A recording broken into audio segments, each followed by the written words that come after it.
जय माता दी। नमः पार्वती पते, हर हर महादेव। माँ चंद्रघंटा की कथा। माता चंद्रघंटा की कथा को सुनने से शारीरिक और मानसिक कष्टों से मुक्ति मिलती है, नकारात्मक ऊर्जा दूर हो जाती है। माता रानी अपने भक्तों की रक्षा करती है, भावनाओं को स्थिर कर धन वैभव की प्राप्ति कराती है। निराशा, निर्बलता, दरिद्रता जैसे विकार भस्म हो जाते हैं। शक्ति, ऊर्जा और साहस जैसे गुण श्रवणकर्ता के तन मन में समाहित हो जाते हैं। तो प्रिय भक्तजनों, आप इन कथाओं को बड़े ही श्रद्धा और प्रसन्नचित मन से सुनिए और कथा को सुनते हुए जय मां चंद्रघंटा जरूर लिखिए। अपनी कठोर तपस्या से भगवान शिव को वापस जीतने के बाद देवी पार्वती राजा हिमवान के महल लौट आई। राजा हिमवान देवी मैनावती अपनी बेटी को तपस्या में सफल हुआ देखकर बहुत प्रसन्न हुए। शिव और माता पार्वती के विवाह का दिन आ गया। सभी देवता इस बात से बहुत प्रसन्न थे कि उनके भगवान का विवाह हो रहा है। भगवान शिव के सभी गण उनकी बारात के साथ राजा हिमवान के महल में गए। वे भोलेनाथ हैं, उनका नाम शिव है, जो शुभता को धारण करते हैं। उन्हें बाहरी दिखावे और औपचारिकताओं के पालन की क्या परवाह थी। वे जैसे थे वैसे ही विवाह के लिए आगे बढ़े। बासुकी और तक्षक जैसे सबसे भयानक सर्पों की माला, कंगन, कमरबंद और बालियां थी। उनके बाल उलझे हुए थे। उनका पूरा शरीर शमशान की राख से ढका हुआ था। उन्होंने अपने पांचों सिर प्रकट किए। वे प्रभावशाली, उग्र और तीव्र दिख रहे थे। बारात में राजसी घोड़ों पर सवार अन्य लोगों के विपरीत एक बैल पर सवार होकर आए थे। लोगों के विपरीत एक बैल पर सवार होकर आए थे मैना देवी, माता पार्वती की माँ, जो अपने दामाद पर नजर डालने की उम्मीद से प्रतीक्षा कर रही थी, जिसके लिए उनकी बेटी ने इतनी कठोर तपस्या की थी। भगवान शिव के प्रकट होने पर हैरान और निराश हो गई। उनका रूप न केवल अरुचिकर था, बल्कि अत्यंत ही डरावना, अनियंत्रित और विचित्र रूपों से घिरा हुआ था। भूत, प्रेत और पिशाच बम बम के बोलों के नारों से वातावरण को गुंजायमान कर रहे थे। पिशाच, साधु, अघोरी बारात में शामिल हुए। इतने उत्साहित थे कि मर्यादा के लिए कोई जगह ही नहीं थी। उनकी खुशी स्पष्ट थी, लेकिन यह किसी भी तरह से कोई सुंदर और सुखद दृश्य नहीं था।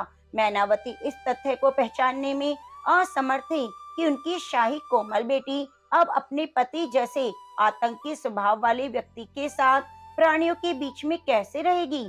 मैना देवी बेहोश हो गई। देवी पार्वती शिव तत्व को गहराई से आत्मसात कर लिया था और जैसा कि हमने उनकी ब्रह्मचारिणी रूप में देखा था, वे सप्त ऋषियों के लिए शैव सिद्धांत की गुरु भी बनी थी। फिर भी अपनी पूरी करुणा के साथ उन्होंने एक माँ के रूप में मैना देवी की दुर्दशा को समझा और भोलेनाथ को शांत होने और विवाह के लिए एक सुखद रूप प्रस्तुत करने के लिए मनाने लगी। और देवी पार्वती ने स्वयं उनके तीव्र रूप से मेल खाने के लिए क्षण भर के लिए उग्र रूप धारण कर लिया। उनके 10 हाथों में विभिन्न हथियार थे। मुकुट पर एक घंटी की आकार का चंद्रमा था। देवी के इस रूप को चंद्र घंटा के रूप में पूजा जाता है। माँ के इस रूप में भगवान शिव के रौद्र रूप को शांत कर दिया, उनकी उपद्रवी गणों को भी वश में किया। चंद्र घंटा की उग्र तेजस्वी रूप को मनाते हुए माँ ने शिव से सौम्य रूप धारण करने का आग्रह किया, जिस पर वह तुरंत सहमत हो गए। उनके अनुरोध पर शिव जी ने अपना भयानक रूप त्याग दिया और भगवान विष्णु ने सबसे आकर्षक दूल्हे के रूप में उनका श्रृंगार किया। भगवान शंकर को इस रूप में चंद्रशेखर के नाम से जाना जाता है। देवी पार्वती ने भगवान शिव के प्रति अपना प्रेम दिखाने के लिए, जिनकी जटाओं पर हमेशा चंद्रमा रहता है, अपने माथे पर आधा चंद्रमा सजाया। देवी पार्वती एक शालीन नई दुल्हन के रूप में शिव के साथ गई। भगवान शिव अभी भी ध्यान में डूबे थे। देवी पार्वती एक बार फिर हर दिन उनकी गुफा को साफ कर उनकी सभी जरूरतों का प्यार से ख्याल रखती। धीरे धीरे देवी पार्वती ने कैलाश में अपना नया घर स्थापित किया। इसी बीच तारकासुर बेचैन हो रहा था।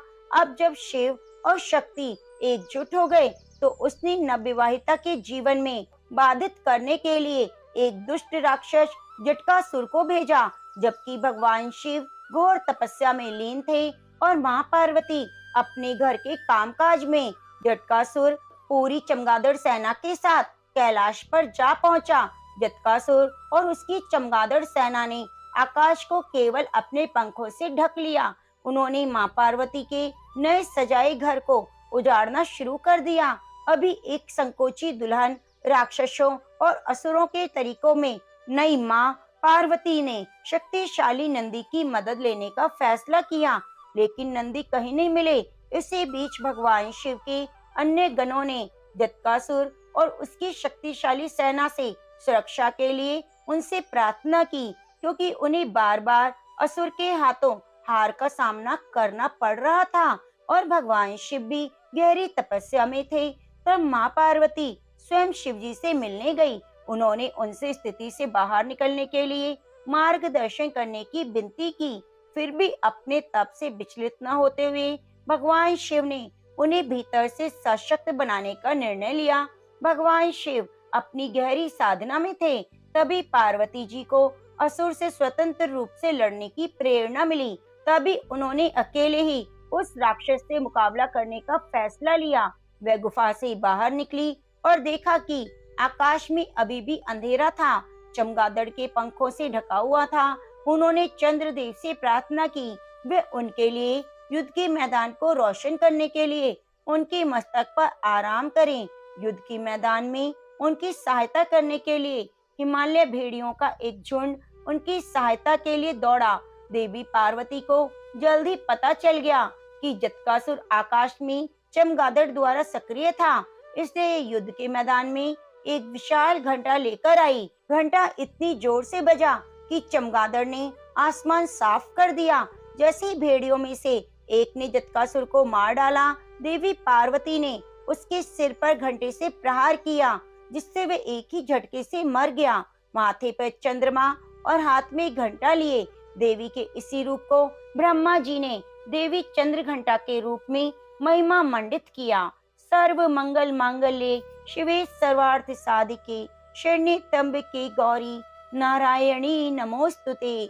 प्रिय भक्तजनों, यह कथा इस बात का प्रतीक है कि अपने अंदर की शक्तियों को पहचानने के लिए हमें देवी प्रेरणा की आवश्यकता है, जैसे भगवान शिव ने बाद में माता पार्वती को बताया। घंटा के रूप में युद्ध में लड़ने का अपार साहस उनके अंदर था।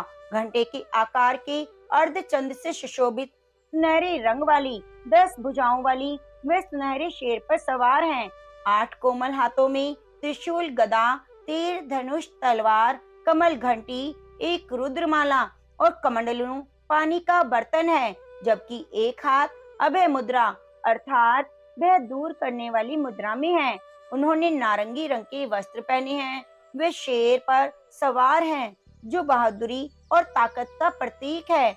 तो प्रेम से बोलिए जय माँ चंद्र घंटा, जय जय माँ शारदे। भक्तजनों, अब आपको सुनाते हैं माँ पार्वती की पुत्री मनसा देवी की कथा। भगवान शिव की मानस पुत्री होने के बाद भी मनसा देवी की पूजा शिव परिवार की तरह नहीं हो रही थी, जबकि उनके परिवार के ही माता पार्वती, गणेश जी, कार्तिकेय जी, भगवान भैरव, नंदी आदि की पूजा हो रही थी, जिसकी वजह से मनसा देवी असंतुष्ट रहती थी। इस समस्या को लेकर भी भगवान शिव के पास गई। उसकी शिकायत को सुनकर शिव जी ने कहा, हे पुत्री मनसा, पृथ्वी पर चंपापुरी में एक सौदागर चंद्रधर मेरा विख्यात और कट्टर भक्त है। सर्वप्रथम उसी सौदागर से तुम पूजा लो। अगर वह तुम्हें पूजा दे देगा तो तुम्हारी पूजा इस पृथ्वी पर शिव परिवार की तरह होने लगेगी। मनसा देवी चंपापुरी की चंद्रधर के पास प्रकट हुई, सौदागर से अपनी पूजा मांगी, लेकिन चंद्रधर ने उनकी पूजा करने के बजाय उनकी अवहेलना कर डाली। परिणाम स्वरूप सौदागर के 6 पुत्रों को मनसा देवी के विष के कोप का भाजन बनना पड़ा। सभी पुत्र सर्प के शिकार हुए। कट्टर शिव भक्त चंद्रधर फिर भी मनसा देवी की पूजा को तैयार नहीं हुआ।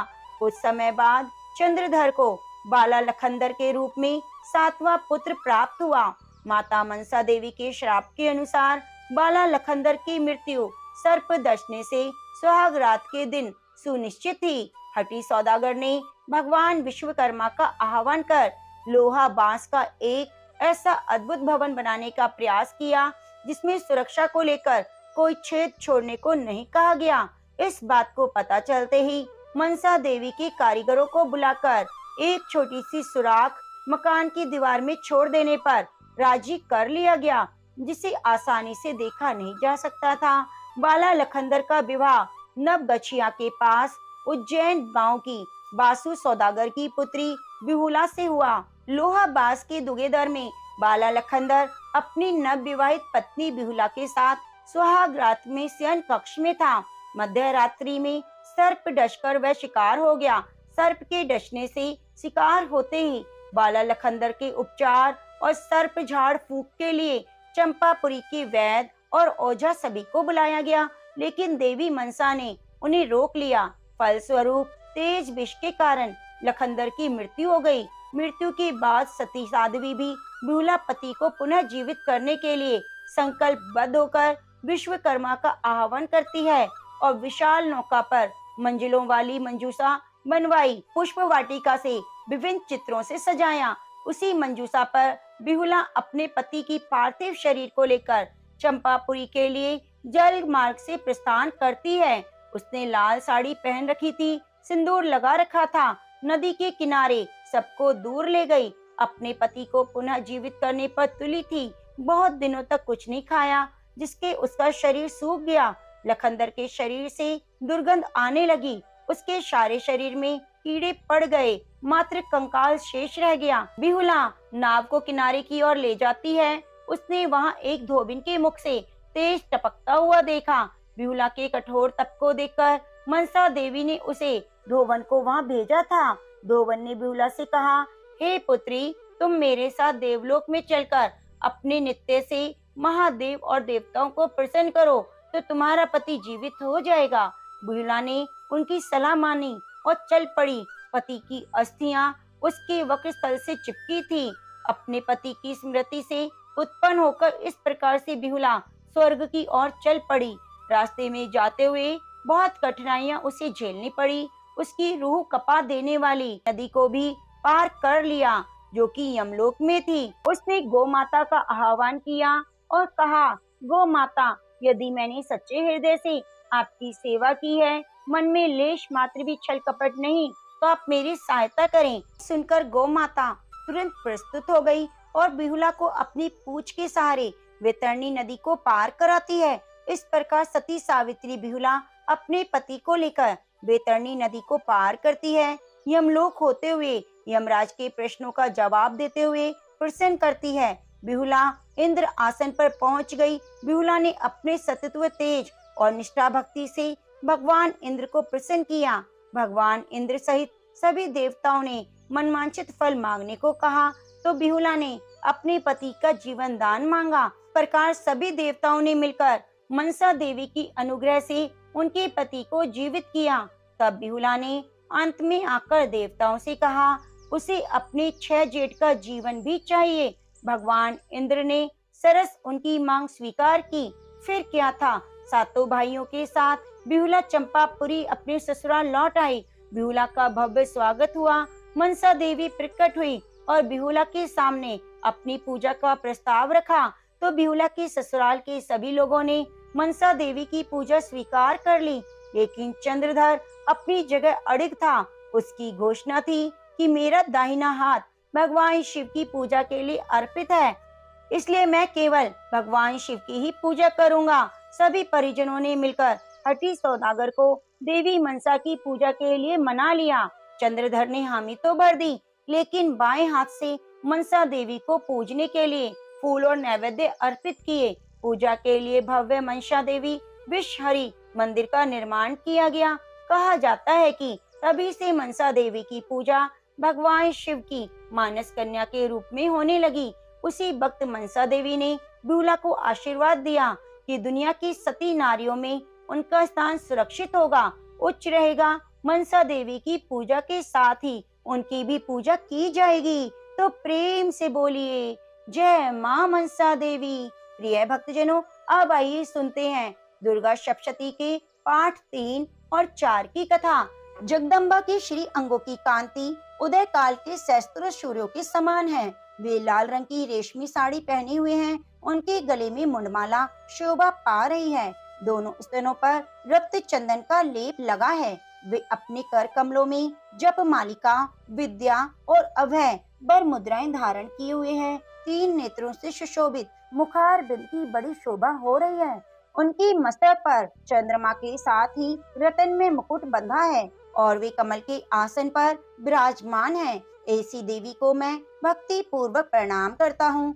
ऋषि कहते हैं, दैत्यों की सेना को इस प्रकार तहस नहस होते देख महादैत्य सेनापति चिक्षुर क्रोध में भरकर अंबिका देवी से युद्ध करने के लिए आगे बढ़ा। वह असुर रणभूमि में देवी के ऊपर इस प्रकार बाणों की वर्षा करने लगा, जैसे बादल मेरुगिरी के शिखर पर पानी की धार बरसा रहा हो। तब देवी ने अपने बाणों से उसके बाण समूह को अनायासी काटकर उसके घोड़ों और सारथी को भी मार डाला। साथ ही उसके धनुष और अत्यंत ऊंची ध्वजा को भी तत्काल काट गिराया। धनुष कट जाने पर उसके अंगों को अपने बाणों से बींध डाला। धनुष, रथ, घोड़े और सारथी के नष्ट हो जाने पर वह असुर ढाल और तलवार लेकर देवी की ओर दौड़ा। उसने तीखी धार वाली तलवार से सिंह के मस्तक पर चोट करके देवी को भी बाईं भुजा में बड़े वेग से प्रहार किया। राजन, देवी की बाह पर पहुंचते ही वह तलवार टूट गई। फिर तो क्रोध से लाल आंखें करके उस राक्षस ने शूल हाथ में लिया और उसे उस महादैत्य ने भगवती भद्रकाली के ऊपर चलाया।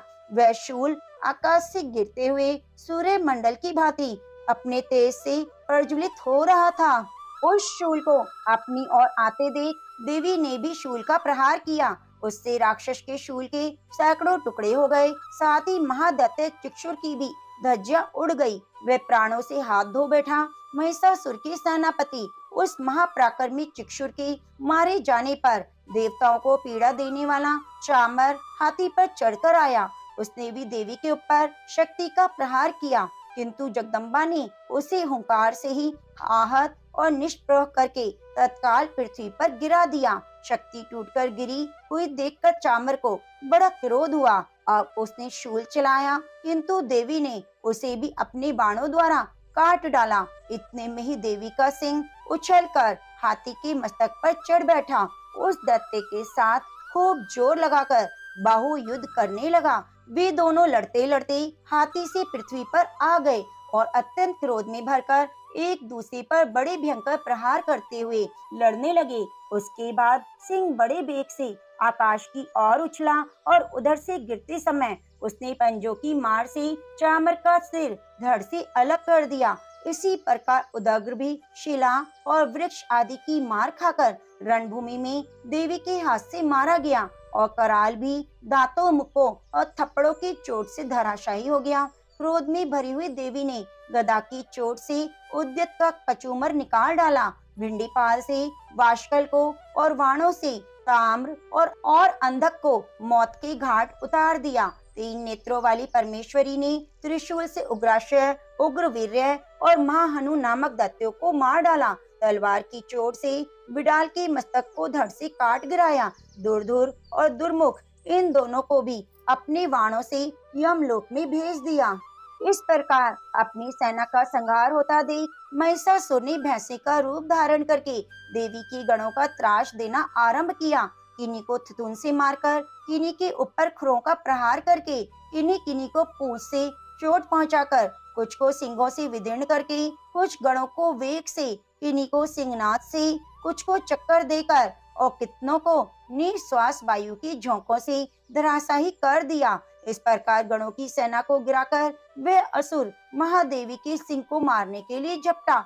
इससे जगदम्बा को बड़ा क्रोध हुआ। उधर महापराक्रमी महिषासुर भी क्रोध में भरकर धरती को खुरों से खोदने लगा और अपने सिंगों से ऊंचे ऊंचे पर्वतों को उठाकर फेंकने और गरजने लगा। उसके वेग से चक्कर देने के कारण पृथ्वी शुद्ध होकर फटने लगी। उसकी पूंछ से टकराकर समुद्र सब ओर से धरती को डुबोने लगा। हिलते हुए सिंगों की आघात से विदीर्ण होकर बादलों के टुकड़े टुकड़े हो गए। उसके श्वास की प्रचंड वायु की वेग से उड़े हुए सैकड़ों पर्वत आकाश से गिरने लगे। इस प्रकार क्रोध में भरे हुए उस महादैत्य को अपनी ओर आते देख चंडिका ने उसका वध करने के लिए महान क्रोध किया। उन्होंने पाश फेंककर उस महान असुर को बांध लिया। उस महासंग्राम में बंध जाने पर उसने भैंसी का रूप त्याग दिया और तत्काल सिंह के रूप में प्रकट हो गया। उस अवस्था में जगदम्बा जो ही उसका मस्तक काटने के लिए उद्यत हुई, तो ही वह खड्गधारी पुरुष के रूप में दिखाई देने लगा। तब देवी ने तुरंत ही बाणों की वर्षा करके ढाल और तलवार के साथ उस पुरुष को भी बींध डाला। इतने में ही वह महान गजराज के रूप में परिणित हो गया और अपनी सूंड से देवी के विशाल सिंह को खींचने और गरजने लगा। खींचते समय देवी ने तलवार से उसकी सूंड काट डाली। तब उस महादैत्य ने पुनः भैंसे का शरीर धारण कर लिया और पहले की ही भांति चराचर प्राणियों सहित तीनों लोकों को व्याकुल करने लगा। तब क्रोध में भरी हुई जगमाता चंडिका बारंबार उत्तम मधु का पान करने और लाल आंखें करके हंसने लगी। उधर वह बल और पराक्रम की मद से उन्मत्त हुआ राक्षस गरजने लगा, अपने सिंगों से चंडी के ऊपर पर्वतों को फेंकने लगा। उस समय देवी अपने बाणों के समूह से उसके फेंके हुए पर्वतों को चूर्ण करती हुई बोली। बोलते समय उनका मुख मधु के मद से लाल हो रहा था और वाणी लड़खड़ा रही थी। देवी ने कहा, ओ मूढ़, मैं जब तक मधु पीती हूँ तब तक तू क्षण भर के लिए खूब गरज ले। मेरे हाथ से यहीं तेरी मृत्यु हो जाने पर अब शीघ्र ही देवता भी गर्जना करेंगे। ऋषि कहते हैं, यूं कहकर देवी उछली और उस महादैत्य के ऊपर चढ़ गई। फिर अपने पैर से उसी दबाकर उन्होंने शूल से उसके कंठ में आघात किया। उनके पैर से दबा होने पर भी महिषासुर अपने मुख से अभी आधे शरीर से ही बाहर निकलने पाया था कि देवी ने अपने प्रभाव से उसे रोक दिया। आधा निकला होने पर भी वह महादैत्य देवी से युद्ध करने लगा। तब देवी ने बहुत बड़ी तलवार से उसका मस्तक काट गिराया। फिर तो हाहाकार करती हुई दैत्यों की सारी सेना भाग गई और संपूर्ण देवता अत्यंत प्रसन्न हुए। देवताओं ने दिव्य महर्षियों के साथ दुर्गा देवी का स्तवन किया। गंधर्वराज गाने लगे, अप्सराएं नृत्य करने लगी। तो प्रेम से बोलिए, जय माता दी। अब आइए सुनते हैं चतुर्थ अध्याय। सिद्धि की इच्छा रखने वाले पुरुष जिनकी सेवा करते हैं और देवता जिन्हें सब ओर से घेरे रहते हैं, उन जया नाम वाली दुर्गा देवी का ध्यान करें, जिनके श्री अंगों की आभा काले मेघ के समान श्याम है। वे अपने कटाक्षों से शत्रु समूह को भय प्रदान करती हैं। उनकी मस्तक पर आबद चंद्रमा की रेखा शोभा पाती है। वे अपने हाथों में शंख चक्र कृपाण और त्रिशूल धारण करती हैं। उनके 3 नेत्र हैं। वे सिंह के कंधे पर चढ़ी हुई हैं और अपने तेज से तीनों लोकों को परिपूर्ण कर रही हैं। ऋषि कहते हैं, अत्यंत पराक्रमी दुरात्मा महिषासुर और उसकी दैत्य सेना के देवी के हाथ से मारे जाने पर इंद्र आदि देवता प्रणाम के लिए गर्दन और कंधे झुकाकर भगवती दुर्गा का उत्तम वचनों द्वारा स्तवन करने लगे। उस समय उनके सुंदर अंगों में अत्यंत हर्ष के कारण रोमांच हो आया। देवता बोले, संपूर्ण देवताओं की शक्ति का समुदाय ही जिनका स्वरूप है, जिन देवी ने अपनी शक्ति से संपूर्ण जगत को व्याप्त कर रखा है, सभी देवताओं और महर्षियों की पूजनिया उन जगदम्बा को हम भक्ति पूर्वक प्रणाम करते हैं। वे हम लोगों का कल्याण करें। जिनके अनुपम प्रभाव और बल का वर्णन करने में भगवान शेषनाग, ब्रह्मा जी, महादेव जी भी समर्थ नहीं। वे भगवती चंडिका संपूर्ण जगत का पालन और अशुभ भय का नाश करने का विचार करे। जो पुण्यात्माओं के घरों में स्वयं लक्ष्मी रूप से, पापियों के यहाँ दरिद्रता रूप से, शुद्ध अंतःकरण वाले पुरुषों के हृदय में बुद्धि रूप से, सत्पुरुषों में श्रद्धा रूप से, कुलीन मनुष्यों में लज्जा रूप से निवास करती हैं, उन आप भगवती दुर्गा को हम नमस्कार करते हैं। देवी, आप संपूर्ण विश्व का पालन कीजिए। देवी, आपके इस अचिंत्य रूप का, असुरों का नाश करने वाली भारी पराक्रम का और समस्त देवताओं और दैत्यों के समक्ष युद्ध में प्रकट किए हुए आपके अद्भुत चरित्रों का हम किस प्रकार वर्णन करें। आप संपूर्ण जगत की उत्पत्ति में कारण हैं। आप में सत्वगुण, रजोगुण, तमोगुण ये तीनों गुण मौजूद हैं, तो भी दोषों के साथ आपका संसर्ग नहीं जान पड़ता। भगवान विष्णु और महादेव जी आदि देवता भी आपको पार नहीं पाते। आप ही सबका आश्रय हैं। ये समस्त जगत आपका अंशभूत है, क्योंकि आप सबकी आदिभूत अविकृता परा प्रकृति हैं।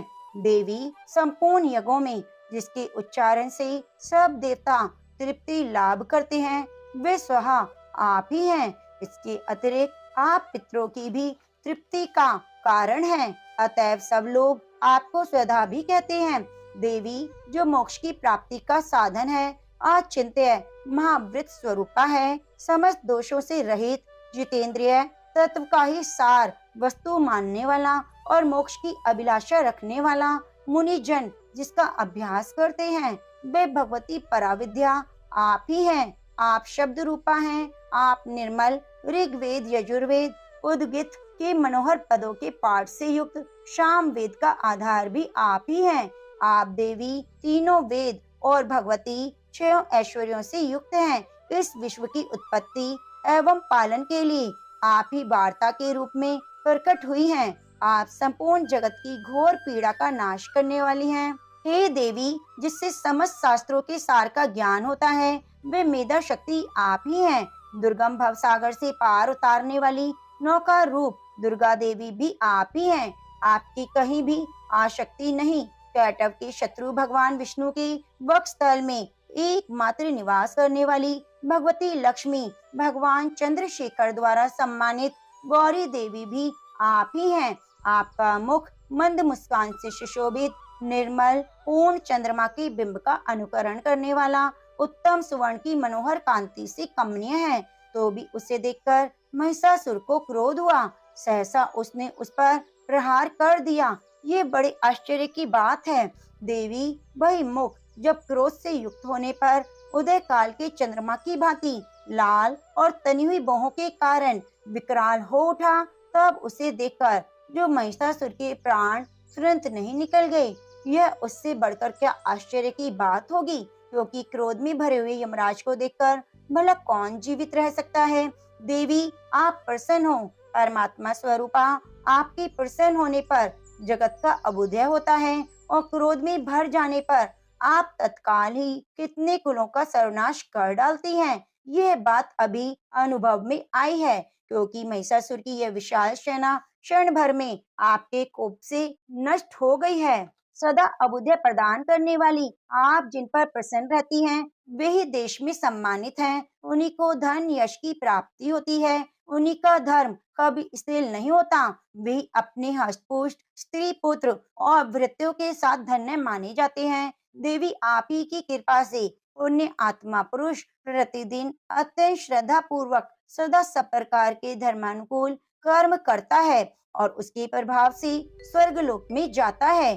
इसलिए आप तीनों लोकों में निश्चय ही मनवांछित फल देने वाली हैं। माँ दुर्गे, आप स्मरण करने पर सब प्राणियों का भय हर लेती हैं और स्वस्थ पुरुषों द्वारा चिंतन करने पर उन्हें परम कल्याण में बुद्धि प्रदान करती हैं।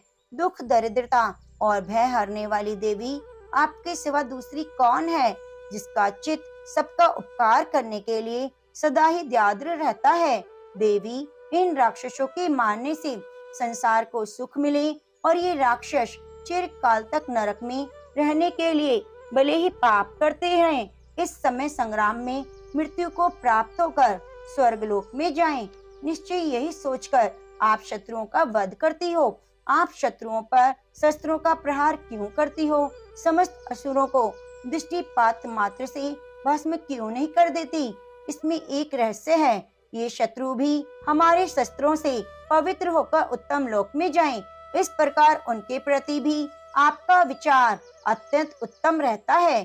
खड़ग के तेज पुंज की भयंकर दीप्ति से आपके त्रिशूल के अग्रभाग की घनीभूत प्रभा से चौंधिया कर जो असुरों की आंखें फूट नहीं गई, उसमें कारण यही था कि वे मनोहर रश्मियों से युक्त चंद्रमा के समान आनंद प्रदान करने वाले आपके सुंदर मुख का दर्शन करते थे।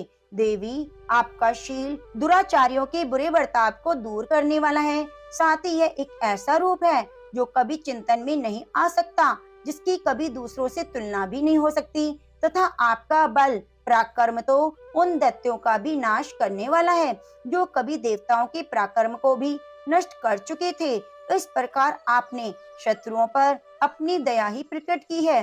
वरदायिनी देवी, आपके इस पराक्रम की किसके साथ तुलना हो सकती है, तथा शत्रुओं को भय देने वाला अत्यंत मनोहर ऐसा रूप भी आपके सिवा और कहाँ है।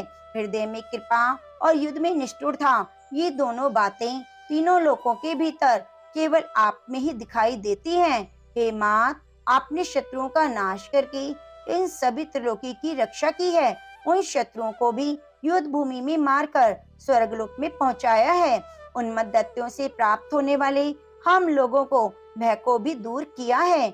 आपको नमस्कार है। देवी, आप शूल से हमारी रक्षा करें। अंबिके, आप खड़ग से भी हमारी रक्षा करें। घंटा की ध्वनि और धनुष की टंकार से भी हम लोगों की रक्षा करें।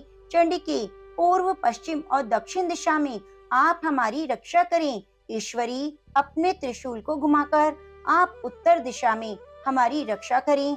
तीनों लोकों में आपके जो परम सुंदर और अत्यंत भयंकर रूप विचरते रहते हैं, उसके द्वारा भी आप हमारी और इस भूलोक की रक्षा करें। अंबिके, आपके कर पल्लवों में शोभा पाने वाले खड़ग, शूल, गदा आदि जो अस्त्र हों, उन सब के द्वारा आप सब और से हम लोगों की रक्षा करें।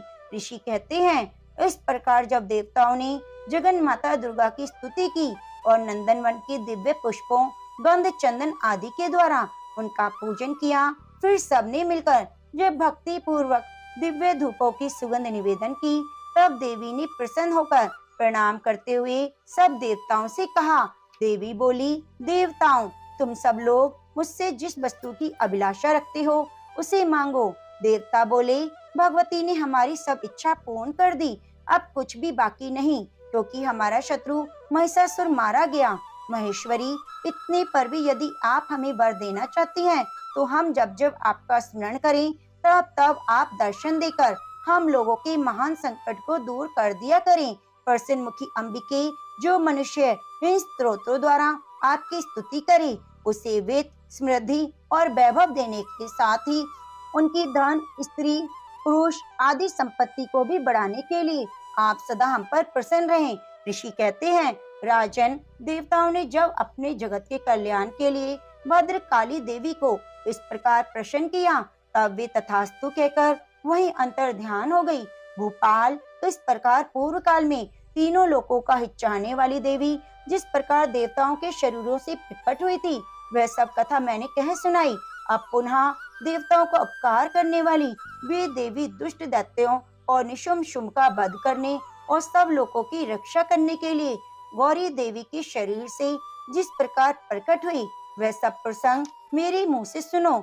उसका यथावत वर्णन मैं तुमसे करता हूँ, तो प्रेम से बोलिए, जय माँ भवानी। ओम नमः शिवाय। प्रिय भक्तजनों, अब आइए सुनते हैं सिद्धि कुंजिका स्तोत्र। नमः पार्वती पते हर हर महादेव, जय माँ भवानी। शिव जी बोले, देवी सुनो, मैं उत्तम कुंजिका स्तोत्र का उपदेश करूंगा, जिस मंत्र के प्रभाव से देवी का जप सफल होता है। कवच, अर्गला, कीलक, रहस्य, सूक्त, ध्यान, न्यास, यहाँ तक की भी अर्चन आवश्यक नहीं है। केवल कुंजिका के पाठ से दुर्गा पाठ का फल प्राप्त हो जाता है। अत्यंत गुप्त और देवों के लिए भी दुर्लभ है। हे पार्वती, इसे स्वयोनियों की भांति प्रयत्न पूर्वक गुप्त रखना चाहिए। यह उत्तम कुंजिका स्तोत्र केवल पाठ के द्वारा मारण, मोहन, वशीकरण, स्तंभन, उच्चाटन आदि उद्देश्यों को सिद्ध करता है। मंत्र: ओम ऐं ह्रीं क्लीं चामुंडाय विच्चै। ओम ग्लौम हूं क्लीं जूं सः ज्वालाय ज्वालाय ज्वल ज्वल प्रज्वल प्रज्वल। ऐं ह्रीं क्लीं चामुंडाय विच्चै। ज्वल हम शम लम शम फट स्वाहा। मंत्र में आए बीजों का अर्थ जानना संभव नहीं, आवश्यक भी नहीं और न वांछनीय है। केवल जप ही पर्याप्त है। हे रुद्र स्वरूपनी, तुम्हें नमस्कार है। हे मधु दैत्य को मारने वाली, तुम्हें नमस्कार है। कैटव विनाशिनी, नमस्कार है। महिषासुर को मारने वाली देवी, तुम्हें नमस्कार है। शुंभ का हनन करने वाली, निशुंभ को मारने वाली, तुम्हें नमस्कार है। हे महादेवी, मेरे जप को जागृत और सिद्ध करो। एंकार के रूप में सृष्टि स्वरूपनी, ह्रीं के रूप में सृष्टि पालन करने वाली, क्लीं के रूप में काम रूपिणी, बीज रूपनी देवी, तुम्हें नमस्कार है। चामुंडा के रूप में चंड विनाशिनी और यकार के रूप में तुम वर देने वाली हो। विच्चयी रूप में तुम नित्य ही अभय देती हो। तुम इस मंत्र को स्वरूप हो। धाम धीम धूम के रूप में धूर जटी शिव की तुम पत्नी हो। बाम बीम बूम के रूप में तुम वाणी की अधीश्वरी हो। क्राम क्रीम क्रूम के रूप में कालिका देवी। शाम शीम शूम के रूप में मेरा कल्याण करो। हुम हुम हुंकार स्वरूपणी। जम जम जम नादिनी। भ्राम भ्रीम भ्रूम के रूप में कल्याणकारिणी भैरवी भवानी, तुम्हें बार बार प्रणाम है। अम पम चम टम तम पम यम शम भीम धूम एम भीम हम शम धिजाग्रम धिजाग्रम, इन सबको तोड़ो और दीप्त करो। करो स्वाहा। पाम पीम पूम के रूप में तुम पार्वती पूर्णा हो। खाम खीम खूम के रूप में तुम खेचरी अथवा खिचड़ी मुद्रा हो। शाम शीम शूम स्वरूपणी सप्तशती देवी के मंत्र को मेरे लिए सिद्ध करो। ये कुंज का स्त्रोत मंत्र को जगाने के लिए है, इसे भक्तिहीन पुरुष को नहीं देना चाहिए। हे पार्वती, इसे गुप्त रखो। हे देवी, जो बिना कुंजिका की सप्तशती का पाठ करता है उसे उसी प्रकार सिद्धि नहीं मिलती जिस प्रकार वन में रोना निरर्थक है। जय माता दी, जय माँ भवानी। प्रिय भक्तजनों, माता रानी की कथा को सुनने के बाद क्षमा प्रार्थना हमें जरूर करनी चाहिए। तो आप सभी हाथ जोड़कर ध्यान लगाकर माता रानी से क्षमा प्रार्थना कीजिए। हे परमेश्वरी, मेरे द्वारा दिन रात सहस्त्रों अपराध होते रहते हैं, यह मेरा दास है, यूं समझकर मेरे उन अपराधों को तुम कृपा पूर्वक क्षमा करो। परमेश्वरी, मैं आवाहन नहीं जानती, विसर्जन करना भी नहीं जानती और पूजा करने का ढंग भी नहीं जानती। क्षमा करो देवी सुरेश्वरी। मैंने जो मंत्रहीन क्रियाहीन भक्तिहीन पूजन किया है वह सब आपकी कृपा से पूर्ण हो। सैकड़ों अपराध करके भी जो तुम्हारी शरण में जगदम्बा कहकर पुकारता है उसे वह गति प्राप्त होती है जो ब्रह्म आदि देवताओं के लिए भी सुलभ नहीं। जगदम्बिके, मैं अपराधी हूँ किंतु तुम्हारी शरण में आई हूँ। इस समय दया का पात्र हूँ, तुम जैसा चाहो वैसा करो। हे देवी परमेश्वरी, अज्ञान से, भूल से और बुद्धि भ्रांत होने के कारण मैंने जो न्यूनता और अधिकता कर दी हो वे सब क्षमा करो। प्रसन्न हो देवी सच्चिदानंद स्वरूपा परमेश्वरी, जगन माता कामेश्वरी, तुम प्रेम पूर्वक मेरी यह पूजा स्वीकार करो, मुझ पर प्रसन्न रहो। देवी सुरेश्वरी, तुम गोपनीय से भी गोपनीय वस्तु की रक्षा करने वाली हो। मेरे निवेदन किए हुए इस जप को ग्रहण करो, तुम्हारी कृपा से मुझे सिद्धि प्राप्त हो। शतनाम प्रवक्ष्यामि शृणुेव कमलानेन, यस्य प्रसाद मात्रेण दुर्गा प्रीता भवेत् सती। ओम सती साध्वी भवप्रीता भवानी भवमोचनी आर्या दुर्गा ज्या चाद्या त्रिनेत्रा शूलधारिणी पिनाकधारिणी चित्रा चंद घटा महातपा मनोबुद्ध अहंकारा चित्रूपा चिताचिति सर्व मंत्रमयी सत्या सत्यानंद स्वरूपिणी अनंता भाविनी भाव्या भव्य भव्या सदा गति सांभावी देव माता चिंता रतन प्रिया सदा सर्व विद्या दक्ष कन्या दक्ष यज्ञ विनाशिनी आपर्णा नीक वर्णा च पाटला पाटलावती पटांबर परिधाना कमल मर्जिनी अमे विक्रमा क्रूरा सुंदरी सूर सुंदरी वन दुर्गा च मतंग मति पूजिता ब्रह्महि महेश्वरी चैन्द्री कौमारी वैष्णवी तथा चामुंडा चैव बारही लक्ष्मी स्पृशकृति विमलोत्कर्षणी ज्ञाना किर्या नित्य च बुद्धिधा बहुला बहुल प्रेमा सब वाहन वाहना निशुम शुंभ हननी महिषासुर मर्दिनी मधुकैटव हंत्री च चंडमुंड विनाशिनी सर्वासुर विनाशा च सर्वदानव घातिनी सर्व शास्त्र में सत्य सर्वास्त्र धारिणी तथा अनेक शस्त्र हस्ता च अनेकास्त्र धारिणी कुमारी च कन्या च किशोरी युक्ति यति अप्रोड़ा च वृद्ध माता बलप्रदा महोदरी मुक्तकेशी घोर रूपा महाबला अग्निज्वाला रौद्रमुखी काल रात्रि पार्श्वनी नारायणी भद्रकाली विष्णु माया जलोदरी शिवदूती कराली तय अनंता परमेश्वरी कात्यायनी च सावित्री प्रत्यक्षा ब्रह्मवादिनी य इदं पर्पेटि नित्यं दुर्गा नाम शताष्टकम् न साध्यं विद्यते देवी त्रिषु लोकेषु पार्वती धनम धान्यम सुतम जायम हयम हस्तिनमेव च चतुर्वंग तथा चान्ते लभेन मुक्ति च शाश्वतम कुमारीं पूजयित्वा तु ध्यात्वा देवी सुरेश्वरीं पूज्येत पर्या भक्त्या पठेनाम शताष्टकम् तस्य सिद्धिर्भवे देवी सर्वे सुरवरेरपि राजानो दास्तां यान्ति राष्ट्रेवाप्नुयात् गोलोचनान् कुङ्कुमेन सिन्दूर कपूर मधुत्रेण लिख्यं यन्त्रं विधिना विधियोग भवेत् सदा धारयते पुरारी भूमावास्य निशामग्रे चंद्रे सद्भिषां गते विलिख्य प्रपटे स्तोत्रम से भविष्य संपदाम पदम। जय माता दी। प्रिय भक्तजनों, ये आपने सुने माता रानी के 108 नाम। आप सभी का दिल से धन्यवाद। आपने हमारी कथा को पूरा मन लगाकर सुना। माता रानी आपकी सदा झोलियां भरती रहे। प्रिय भक्तजनों, यदि आपने कथा को पूरा सुना है, कमेंट बॉक्स में बताइए कि आप हमारी कथा को कौन से राज्य से सुन रहे हैं और अपना नाम भी जरूर लिखिएगा। माता रानी आपकी सभी मनोकामनाओं को पूरी करे। जय माता दी। प्रिय भक्तजनों, दुर्गा कवच बहुत ही पावन और दुर्लभ कवच है। इस महाफलदायिनी देवी कवच को भगवान ब्रह्मा जी ने ऋषि मार्कंडेय जी को सुनाया था। ऐसी मान्यता है कि यह कवच देवताओं के लिए भी दुर्लभ है। रोग, मारण, मोहन, उच्चाटन, भूत प्रेत, पिशाच सब इस कवच को सुनकर भाग जाते हैं। देवी कवच माता रानी के भक्तों के लिए कवच की तरह रक्षा करता है। इस कवच को सुनकर सारे बंधन, मन से सभी प्रकार के डर और भय समाप्त हो जाते हैं। इससे ब्रह्मा जी माता पार्वती के 9 अलग अलग देवीय रूपों की प्रशंसा करते हैं।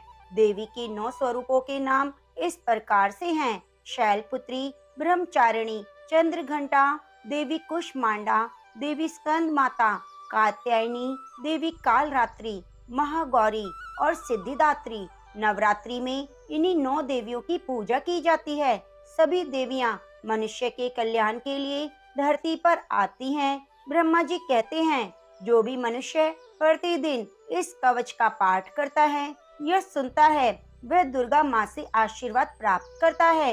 इसलिए प्रत्येक मनुष्य को देवी कवच का पाठ प्रतिदिन पढ़ना या सुनना चाहिए, ऐसा स्वयं ब्रह्मा जी कहते हैं। तो आइए पूरे भक्ति भाव और प्रसन्नचित मन से माँ दुर्गा का ध्यान करते हुए दुर्गा कवच का पाठ सुनते हैं हिंदी अनुवाद के साथ।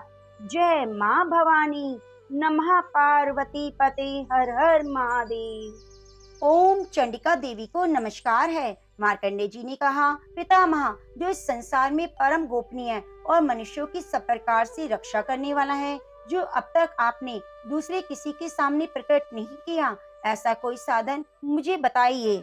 ब्रह्मा जी बोले, ब्राह्मण, ऐसा साधन तो एक देवी का कवच ही है, जो गोपनीय से भी परम गोपनीय है, पवित्र और संपूर्ण प्राणियों का उपकार करने वाला है। महामुने, उसे श्रवण करो।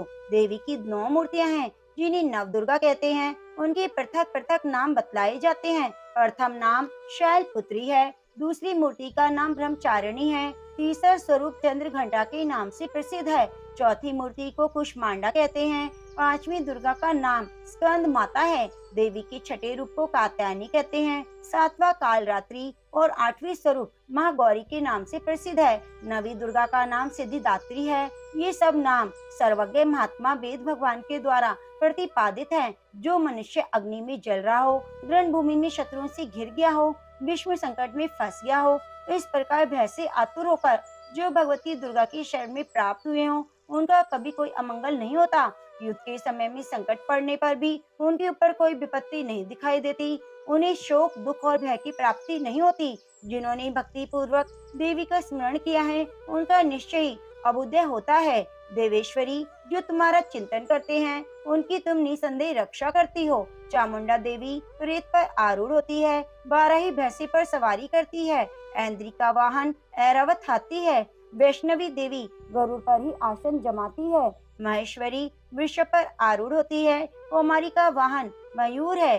भगवान विष्णु की प्रियतमा लक्ष्मी देवी कमल के आसन पर विराजमान है और हाथों में कमल धारण किए हुए हैं। वृषभ पर आरूढ़ ईश्वरी देवी ने श्वेत रूप से धारण कर रखा है। ब्रह्मई देवी हंस पर बैठी है, इस प्रकार आभूषणों से विभूषित है। इस प्रकार ये सभी माताएं इस प्रकार योग शक्तियों से संपन्न है। इनके सिवा और भी बहुत सी देवियां हैं, जो अनेक प्रकार के आभूषणों से, शोभाओं से युक्त हैं और रत्नों से सुशोभित हो रही हैं। ये संपूर्ण देवियां क्रोध में भरी हुई हैं और भक्तों की रक्षा के लिए रथ पर बैठी दिखाई देती हैं। ये शंख, चक्र, गदा, शक्ति, हल, मूषल, खेटक, तमर, परशु, पाश, कुंत और त्रिशूल एवं उत्तम शान धनुष आदि अस्त्र अपने हाथों में धारण करती हैं। दैत्यों के शरीर का नाश करना, भक्तों का अभयदान देना और देवताओं का कल्याण करना, यही उनकी इस शस्त्र धारण करने का उद्देश्य है। महान क्रोध रूप, अत्यंत घोर पराक्रम, महान बल और महान उत्साह वाली देवी, तुम महान भय का नाश करने वाली हो। तुम्हें नमस्कार है। तुम्हारी और देखना भी कठिन है। शत्रुओं का भय बढ़ाने वाली जगदम्बिके, मेरी रक्षा करो। पूर्व दिशा में इंद्र शक्ति, मेरी रक्षा करो। अग्नि कोण में अग्नि शक्ति, दक्षिण दिशा में वराही, नेतृत्व कोण में खड़ग धारणी, मेरी रक्षा करे। पश्चिम दिशा में वारुणी और वायव्य कोण में मृत्यु सवारी करने वाली देवी, मेरी रक्षा करो। उत्तर दिशा में कौमारी और ईशान कोण में शूल धारणी देवी, रक्षा करो। ब्राह्मणी, तुम ऊपर की ओर से मेरी रक्षा करो। वैष्णवी देवी, नीचे की ओर से मेरी रक्षा करो। इस प्रकार शिव को अपना वाहन बनाने वाली चामुंडा देवी, दसों दिशाओं से मेरी रक्षा करो। जया आगे से, विजया पीछे की ओर से मेरी रक्षा करे। वाम भाग में अजिता, दक्षिण भाग में अपराजिता रक्षा करे। उद्योतनी शिखा की रक्षा करे। उमा मेरी मस्तक पर विराजमान होकर रक्षा करे। ललाट में मालाधरी रक्षा करे। यशस्विनी देवी मेरी बाहों का संरक्षण करे। बाहों के मध्य भाग में त्रिनेत्रा और नथनों की यम घंटा देवी रक्षा करे। दोनों नेत्रों के मध्य भाग में शंखनी और कानों में द्वार वासनी रक्षा करे। कालिका देवी कपोलों की और भगवती शंकरी कानों के मूल भाग की रक्षा करे। नासिका में सुगंध और ऊपर के ओठ में चर्चिका देवी रक्षा करे। नीचे के ओठ में अमृत कला और जिह्वा में सरस्वती देवी रक्षा करे। कौमारी दांतों की और चंडिका कंठ प्रदेश की रक्षा करे। चित्र घंटा गले की, घाटी की और महामाया तालु में रहकर रक्षा करे। कामाक्षी थोड़ी की और सर्वमंगला मेरी वाणी की रक्षा करे। भद्रकाली ग्रीवा में और धनुर्धरी कृष्ण वंश में रहकर रक्षा करे। कंठ के भारी भाग में नील ग्रीवा और कंठ की नली में नल कुबरी रक्षा करे। दोनों कंधों में खड़गनी और मेरे दोनों भुजाओं की ब्रिज धारणी रक्षा करे। दोनों हाथों में दंडनी और अंगुलियों में अंबिका देवी रक्षा करे। शूलेश्वरी नखों की रक्षा करे। कुलेश्वरी पेट में रहकर रक्षा करे। महादेवी स्तनों की और शोक विनाशिनी देवी मन की रक्षा करे। ललिता देवी हृदय में, शूल धारणी उदर में रहकर रक्षा करे। नाभि में कामिनी, गुहा भाग की गुहेश्वरी रक्षा करे। पूतना और कामिका लिंग की और महेश वाहिनी बुधा की रक्षा करे। भगवती कटी भाग में विंध्यवासिनी घुटनों की रक्षा करे। संपूर्ण कामनाओं को देने वाली महाबला देवी दोनों पिंडलियों की रक्षा करे। नारसही दोनों घुटियों की और तेजस्वी देवी दोनों चरणों की पृष्ठ भाग की रक्षा करे। श्री देवी पैरों की अंगुलियों में और तल वासनी पैरों के तलुओं में रहकर रक्षा करे। अपनी डाढ़ों के कारण भयंकर दिखाई देने वाली तलुओं में रहकर रक्षा करे। अपनी डाढ़ों के कारण भयंकर दिखाई देने वाली दुष्ट कराली देवी नखों की और ऊर्ध्व केशनी देवी केशों की रक्षा करे। रोमावलियों के छिद्रों में कोबेरी और त्वचा की बागेश्वरी देवी रक्षा करे। पार्वती देवी रक्त, मज्जा, वसा, मांस, हड्डी और मेद की रक्षा करे। आंतों की काल रात्रि और पित्त की मुक्तेश्वरी रक्षा करे। मूलाधार आदि कमल कोशों में पद्मावती देवी और कफ में चूड़ामणि देवी स्थित होकर रक्षा करे। नख के तेज की ज्वालामुखी रक्षा करे, जिसका किसी भी अस्त्र से भेदन नहीं हो सकता। वह अवैध्य देवी शरीर की समस्त संधियों में रहकर रक्षा करे। ब्राह्मणी, आप मेरे वीर की रक्षा कीजिए। छाया की और धर्म धारिणी देवी मेरे अहंकार, मन और बुद्धि की रक्षा करे। हाथ में वृज धारणी करने वाली वज्रहस्ता देवी मेरे प्राण, अपान, बयान, उदान, समान वायु की रक्षा करे। कल्याण से शोभित होने वाली भगवती कल्याण शोभना मेरे प्राण की रक्षा करे। रस, रूप, गंध, स्पर्श इन विषयों का अनुभव करते समय योगिनी देवी रक्षा करे। सत्वगुण, रजोगुण, तमोगुण की रक्षा सदा नारायणी देवी करे। वराही आरु की रक्षा करे। वैष्णवी धर्म की रक्षा करे। चक्र धारण करने वाली देवी यश, कीर्ति, लक्ष्मी, धन और विद्या की रक्षा करे। इंद्राणी, आप मेरी गोत्र की रक्षा करें। चंडिके, तुम मेरी पशुओं की रक्षा करो। महालक्ष्मी पुत्रों की रक्षा करे। भैरवी पत्नी की रक्षा करे, मेरे पति की सुपथा और माँ की क्षेम करी रक्षा करे, राजा के दरबार में महालक्ष्मी रक्षा करे, सब और व्याप्त रहने वाली विजया देवी संपूर्ण भयों से मेरी रक्षा करे। हे माँ, मेरे सुहाग की सदैव रक्षा करना, अमर सुहाग देना। देवी, जो स्थान कवच में नहीं कहा गया अतएव रक्षा से रहित है, वह सब तुम्हारे द्वारा सुरक्षित हो, क्योंकि तुम विजयशालिनी और पाप नाशिनी हो। यदि अपने शरीर का भला चाहे तो मनुष्य बिना कवच के कहीं एक पाक भी ना जाए, कवच का पाठ करके यात्रा करे। कवच के द्वारा सब और से सुरक्षित जहाँ जहाँ भी जाता है वहाँ वहाँ उसे धन लाभ होता है और संपूर्ण कामनाओं की सिद्धि करने वाली विजय की प्राप्ति होती है। वह जिस जिस अभिष्ट वस्तु का चिंतन करता है उसको निश्चय प्राप्त कर लेता है। वह पुरुष उस पृथ्वी पर तुलना रहित महान ऐश्वर्य का भागी होता है। तो अवश्य सुरक्षित मनुष्य निर्भय हो जाता है, युद्ध में उसकी पराजय नहीं होती और वह तीनों लोकों में पूजनीय होता है। देवी का यह कवच देवताओं के लिए भी दुर्लभ है। जो प्रतिदिन नियम पूर्वक तीनों संध्याओं के समय श्रद्धा के साथ इसका पाठ करता है उसे देवी कला प्राप्त होती है और वह तीनों लोकों में कहीं भी पराजित नहीं होता। इतना ही नहीं, वह अपमृत्यु से रहित हो 100 से भी अधिक वर्षों तक जीवित रहता है। मकड़ी, चेचक, कोढ़ आदि संपूर्ण व्याधियां नष्ट हो जाती हैं। कनेर, भांग, अफीम, धतूरे आदि का स्थावर विष, सांप, बिच्छू आदि के काटने से चढ़ा हुआ जंगम विष, अहिफेन, तेल के संयोग आदि से बनने वाला कृत्रिम विष, वे सभी प्रकार के विष दूर हो जाते हैं, उनका कोई असर नहीं होता। इस पृथ्वी पर मारण, मोहन आदि जितने अभिचारिक प्रयोग होते हैं, जितने मंत्र तंत्र होते हैं, वे सब कवच को हृदय में धारण करने पर मनुष्य को देखते ही नष्ट हो जाते हैं। यही नहीं, पृथ्वी पर विचरने वाले ग्राम देवता, आकाशचारी देव विशेष, जल के संबंधी प्रकट होने वाले गण, उपदेश मात्र से सिद्ध होने वाले निम्न कोटि के देवता, उनके जन्म के साथ प्रकट होने वाले देवता, कुल देवता, माला, डाकिनी, शाकिनी, अंतरिक्ष में विचरने वाले अत्यंत बलवती भयानक डाकिनियां, ग्रह, भूत, पिशाच, यक्ष, गंधर्व राक्षस, ब्रह्म राक्षस, बेताल, कुष्मांड और भैरव आदि अनिष्टकारक देवता भी हृदय में कवच धारण किए रहने पर मनुष्य को देखते ही भाग जाते हैं।